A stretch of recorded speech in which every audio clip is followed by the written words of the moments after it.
भोलि बास सुन्नु र पढ्नु भएको होला नि, भोलि कहिले आउँदैन। स्ट्यान्ड ल्याएको पनि 1 महिना भएछ, भिडियो बनाउँछु भन्दा भन्दै आजको दिन जुरेको, तर म दुःखीलाई के गर्नु, स्ट्यान्ड नै बाँच्छु। हेलो साथीहरू, वेलकम माई मिनी ब्लग। आजको ब्लगको सुरुवात हुन्छ ब्रस गर्दै। आजको दिन जे गरौँ त्यही बिग्रिने दिन रहेछ। पानी तताउने बिग्रेर कराईमा पानी तताएँ। ग्यासको अभाव भएको बेला के बिग्रिन्छ। हामी चाहिँ बिहान सक्खरको चिया खान्छौँ। सक्खरले सुगरको मात्रा ठिक राख्दछ र चिनी पनि खानु पर्दैन। म मेरो स्ट्यान्ड बिग्रेर तनावमा थिएँ। त्यत्तिकैमा मलाई भाइले फोन गर्यो र भाइको फोन आएपछि म भाइसँग बोल्न थालेँ। बिहानै भाइ र बहिनीसँग बोल्न पाउँदा चाहिँ मलाई धेरै खुसी लाग्दछ। स्कुलबाट बाबा मम्मीलाई दिएको होमवर्क पहिले मैले गरेँ, त्यस पछाडि नानीको होमवर्क सकाइसके पछाडि घरको होमवर्क गर्न दिएँ।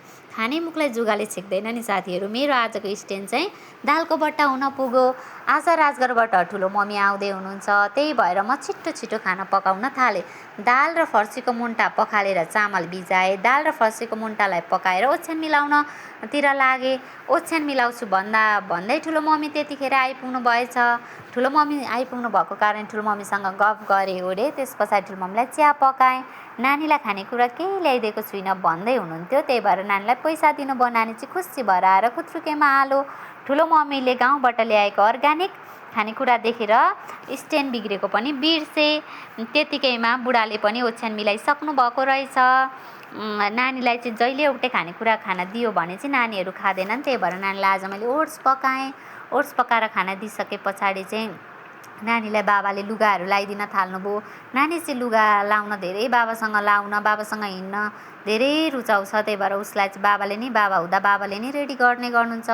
म चाहिँ खाना रेडीहरू गर्न थालेँ। खाना रेडी छिटो गरिसके पछाडि ठुलो मम्मीहरूलाई खुवाएर मैले ठुलो मम्मीहरूलाई मुमा भेट्न, ठुलो मम्मीहरूको काकी आमा भेट्न जानुपर्ने थियो। आमा बिरामी हुनुहुन्छ, त्यही भएर ठुलो मम्मी काकी आमा भेट्न बाई बाई गर्दै जानुभयो। ठुलो मम्मीहरूलाई बिदा गरिसके पछाडि मैले चाहिँ घर बढार्नतिर लागेँ। जति गरे पनि साथीहरू घरमा चाहिँ कहाँबाट धुलो आइहाल्ने क्या, बढारिरहँदा पनि धुलो फोहोर आइरहने। म चाहिँ भर्सक एकचोटि बिहान बढारेर फेरि एकचोटि भरे दिउँसोतिर बढार्ने गर्छु क्या। अनि 2 चोटि बढाएपछि घर सफा हुन्छ। अनि मेरो बुढाले चाहिँ भुइँ कटर काटेर राखिदिइरहनु भएको रहेछ। त्यस पछाडि मैले चाहिँ नुहाइधुवाइ गरिसकेँ ओरे, सनस्क्रिन लिपस्टिकहरू लाएँ। आफ्नो फेसको पनि अलिअलि केयर गर्नुपर्छ भनेर सनस्क्रिन चाहिँ म प्रायः लगाइरहेको हुन्छु। र बुढाले दिएको भुइँ कटर काटेर राखेको भुइँ कटर खाएँ। बाई बाई साथीहरू।